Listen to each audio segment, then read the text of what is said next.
So I wanted to go back to one thing you said because I was curious about it.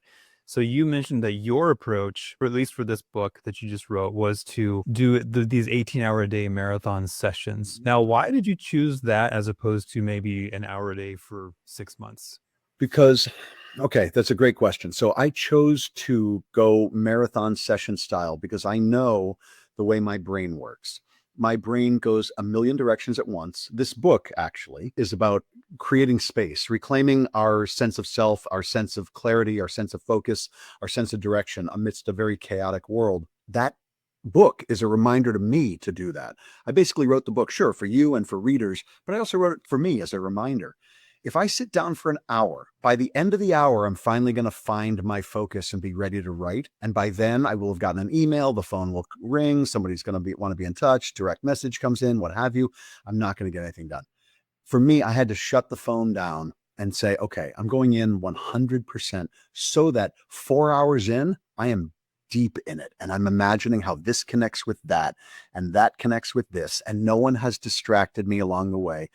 I tried the approach of writing a little bit here and there. After that first Eastern Washington audio file, which, as I said, was the first, sub 20,000 words of the book, I worked on it. I added to it. I did a little more on it. I came up with the next 20,000 words. Well, by the time I got up to 40,000 words, I still wasn't in a place where I was happy with it.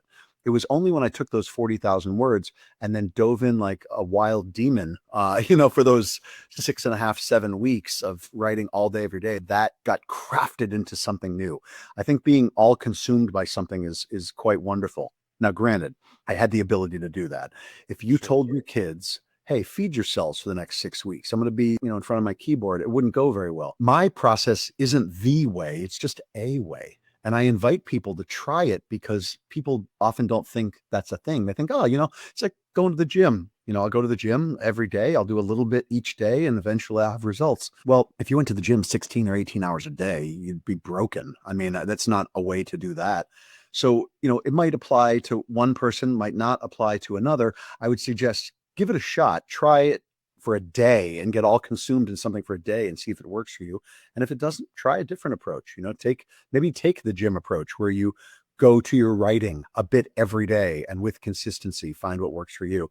I just know that what works for me is being all consumed and being able to wrap my brain around every angle of the project without distraction. Yeah, I think that's so important what you said about find the way that works for you. So some of my background, I used to be an employee. Now I am a business owner, and making that switch from employee where you have, asked to go to the bathroom to there are no rules. And I prefer the second one better, right? Like, yeah, write in the way that works for you. If you need to batch out stuff, then batch out stuff. If you need to do an hour a day or 15 minutes a day because you got kids and that's how much time you have, man, do that. So I Oh, love that you were absolutely. able to, to just go, this works for me. I don't care if it works for anyone else. This is what I need to do to get this done.